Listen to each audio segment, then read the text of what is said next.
50 Cent has taken shots at the Let's Rap About It crew. Very smoky. A documentary is more like a mockumentary. You know what I mean? It seemed like when you don't use the person, it's more like you're against them. Anyway. Listen, 50 Cent embarrassed Maino, Jim Jones, Dave East, and Fabulous in a way that is genuinely difficult to recover from, since it wasn't simply a joke. This resulted in public humiliation, business conversation, and money talk all at once. The absurd thing is that none of this began with a straight disc. It began with a podcast discussion that was meant to be broad, akin to one of those let's talk about the topic conversations. They didn't mention 50 names. They refrained from mentioning Diddy's name.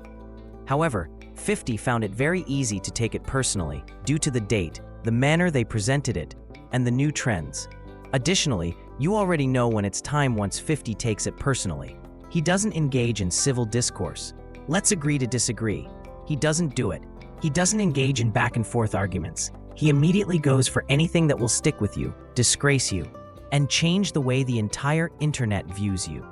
What should have been a straightforward discussion about films now devolves into 50 accusations of unpaid rent, calling them squatters, making outrageous personal remarks, and even threatening to purchase the building where they are filming.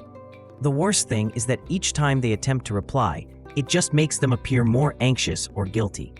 So yeah, we gotta go through everything, step by step, in the exact order it happened, because if you miss the sequence, you miss why things spiraled the way they did. Is it acceptable for someone to create a documentary about you without your approval? How would you feel if it happened to you? It's like definitely not acceptable. It's facetious and petty. I would feel. I ain't gonna front. I think if they saluting you. First of all, they want somebody doing a documentary about you. You want it to be a dope documentary. It gotta be dope. Showing who you are, what you've done, no bullshit everything you've accomplished. Like, a documentary is a big thing. Like, you don't want nobody doing a documentary about like trying to just make your whole character look weak. Like, that's petty behavior. And I want to know the company that did it, so we can talk, you know what I mean? Because if it's on me, I need, you know what I mean? I don't understand why that's like legal to do though. Like without anybody, like if you're doing a documentary, if I'm doing a documentary on you, why wouldn't you want the person involved to interact? It's not really a documentary, it's more like a mockumentary. You know what I mean? It seemed like when you don't use the person, it's more like you're against them. Anyway, so when you that's do why I think it should be. How can it even be called a documentary? You can do something with it. Like, why is it called a documentary when it's not? It's still a doc. You know, it's not an autobiography, but it's a documentary because once you become a public person, bro, none of them Pablo Escobar documentaries I watched, none of them people knew him. They all. You go. People, That's what I'm saying. You get what I mean? Like, once you become, if you're a public person, you're in the news. Just do it. You can be Google. So do you think that it's wrong or not? I think it's wrong. I'm not with it either. I think that. I'm not with it. Do you all agree that it's wrong? Thumbs down for that? It's incorrect. Thumbs down for now. Stop. Pay attention to what they have to say. They want to know if it's okay for someone to make a documentary about you without your consent. They claim that it seems trivial. They claim that the individual should be involved. They liken it to publishing something private without permission. Now take note of something crucial. They never say 50 Cent name. Diddy's name is never mentioned. However, 50 has been in the press a lot lately due to Diddy films, so the timing is absurd. Thus, despite their ambiguity, the shoe sort of fits. But here's the deal. Documentaries don't need your consent once you become well known. Documentaries actually operate in this manner. Nobody would ever expose anyone if you had to obtain permission. Thus, their case is already tenuous. And it's obvious that 50 Cent thought he was the target of this discussion. We now proceed to his reply. Okay, let me read this. They are squatters. For the location they are using to record their podcast, they owe $250,000. These idiots are unable to pay their debts while attempting to win best dressed accolades. Hey, this is crazy. It's not a clapback, it's an expose. If this is accurate, 4 adult males who have all worked in the industry somehow launched a podcast and quickly accrued $250,000 in debt. How come you owe so much money for a podcast space? Why don't you rent a studio, you know?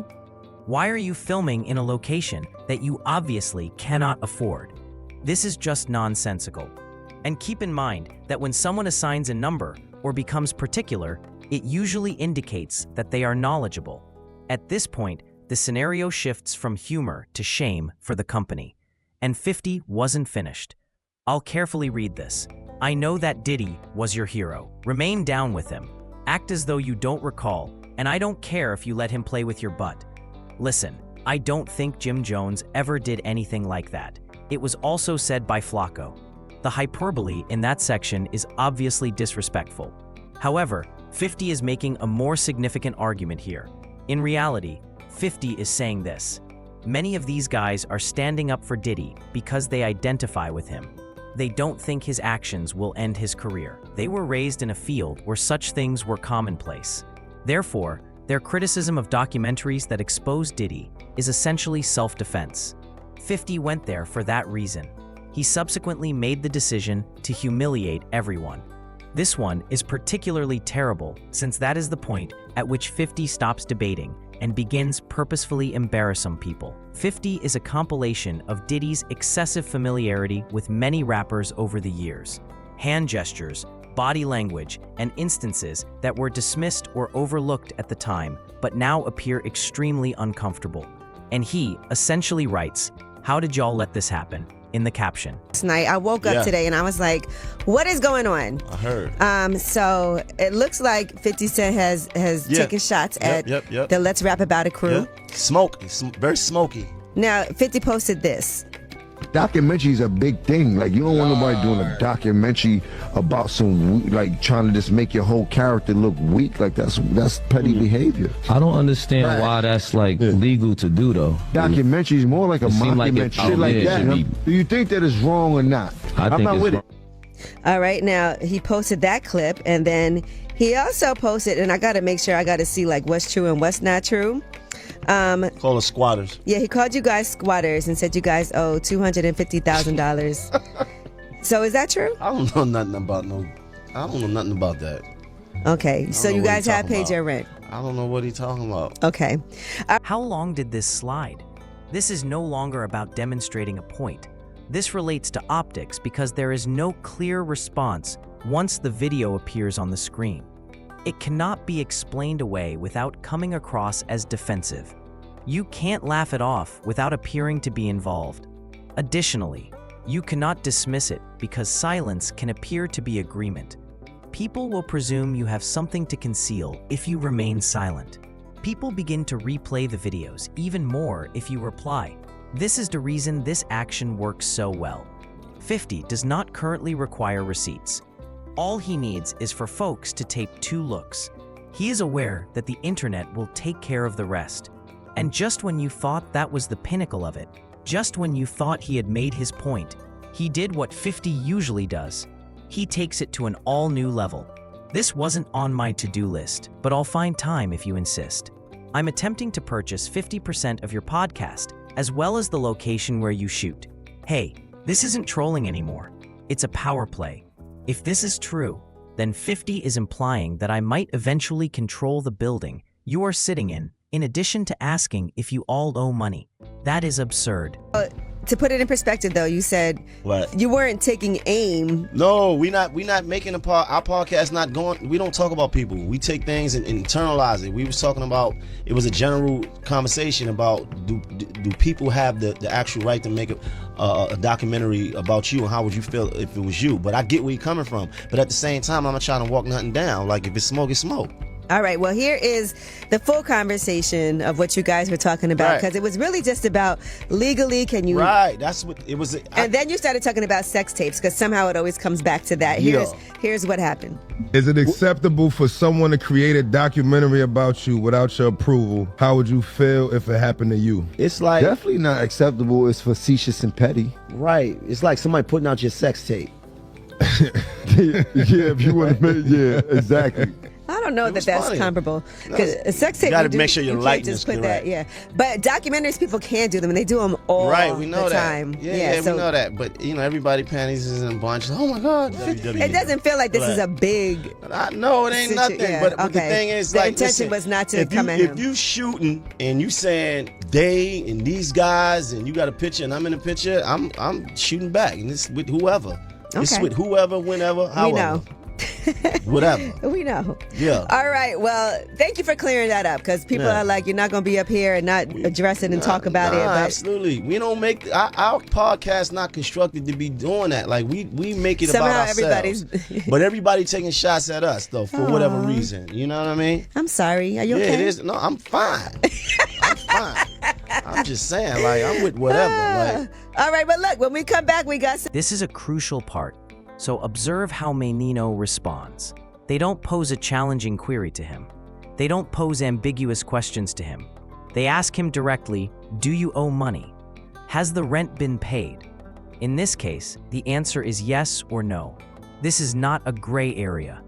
And the rent is paid rather than confidently responding, yes, everything is fine. He claims, I have no idea what he's talking about.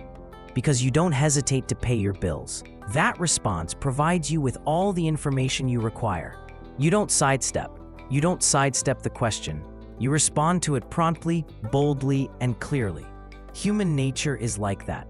That hesitancy, that doubt, that unwillingness to say yes outright. It immediately raises questions. Furthermore, uncertainty can be just as harmful as a confession in situations like this. It is difficult for anyone watching to avoid thinking that something is wrong after that, because this would have been the most straightforward part of the interview if the rent had actually been paid. He's now attempting to clean it up, and it's obvious that this is damage control. He begins by claiming that they weren't making fun of anyone in particular. He claims that it was merely a casual discussion. He claims that they don't target listeners with their podcast, and instead internalize themes. If it's smoke, he continues. However, this is the issue. As soon as 50 Cent publicly commented, the smoke started to appear. It ceased to be about intentions after he started tweeting screenshots, adding numbers, and threatening the building. It ceased to be about their intentions. Perception takes over at that point. You can't go back in time. You can't use explanations to walk it back. Saying it wasn't intended that way won't make it go away. Once the response has gone viral, the internet doesn't give a damn about intent. Therefore, the moment has already passed, even though Maino is attempting to appear reasonable by framing it as a misunderstanding. Since the story has already been revealed, everything he says now seems more like a reaction than a command. This is the point at which Mayo truly makes a mistake, since her reaction conveys more uncertainty than assurance. He attempts to clown 50 Cent by posting a photoshopped image of him wearing a wig. Although it appears to be a joke at first glance, you can tell he is multitasking by reading the description and observing the time. He is attempting to remind people of their previous relationship, sound tough, be humorous, and avoid truly committing to a real beef at the same time. That the issue is mixed energy. This is precisely, don't play with me, I don't want meat. This type of reaction is when someone wants to appear fearless without really going too far. The problem is that it only functions when both parties are making an effort to diffuse the situation. That is not how 50 Cent operates. Joking about with someone who is already aiming for your throat does not convey confidence. It sounds like anxiety. It sounds like someone is attempting to escape pressure by laughing. And he doesn't back down once 50 senses that. He applies more pressure. Therefore, this post actually confirms that Maino became irritated with the situation rather than diffusing it. And that is precisely the response that 50 thrives on. After everything that has already transpired, this is when things truly turn left. Why buy half the podcast when you can buy the whole thing and make it 100? Mayo asks after the accusations of unpaid rent, the shame, and the wig post. And let's be honest, man,